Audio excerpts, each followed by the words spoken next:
পিঠে প্রতিশোধ নেওয়ার জন্য আমাদের সমাবেশ করতে হবে না বন্ধুরা, আমাদেরকে ঐক্যবদ্ধ হতে হবে।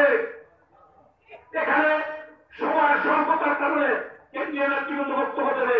একটি কথা, আমরা দেশ নেত্রী বেগম খালেদা জিয়ার কারামুক্তির জন্য আর কোন দেশ এই সরকারের কাছে অনুরোধ করবো না।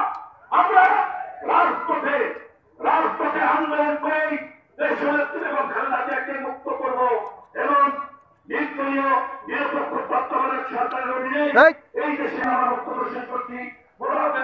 বাংলাদেশ জিন্দাবাদ, তরুণের অহংকার, তারেক রহমান জিন্দাবাদ, খালেদা জিয়া ভয় নাই, রাজপথ ছেড়ে।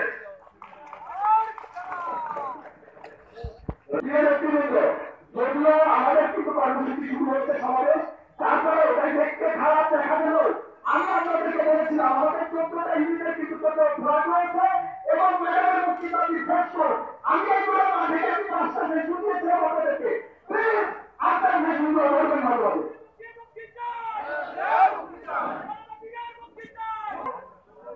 আজকে দেশ নেত্রী বেগম খালেদা জিয়ার মুক্তি আন্দোলনের সমাবেশের মাননীয় সভাপতি 28 অক্টোবরে তারা নির্যাতিত নেতা জনাব অ্যাডভোকেট জিয়াউদ্দিন বাবু, আজকে উপস্থিত বাংলাদেশ জাতীয়তাবাদী দল চেয়ারপারসনের উপদেষ্টা, ঢাকা বিশ্ববিদ্যালয়ের সাবেক শিক্ষক ডক্টর সুকমল বড়ুয়া, আজকের বিশেষ অতিথি বাংলাদেশ জাতীয়তাবাদী ছাত্র দলের সোনালী হোসেন, গ্রেপ্তার ফরিদপুরের দুই সন্তান বাংলাদেশ জাতীয়তাবাদী দল কেন্দ্রীয় কমিটির সহসাংগঠনিক সম্পাদক জনাব সেলিমুর রহমান সেলিম ভাই, উপস্থিত নেতৃবৃন্দ,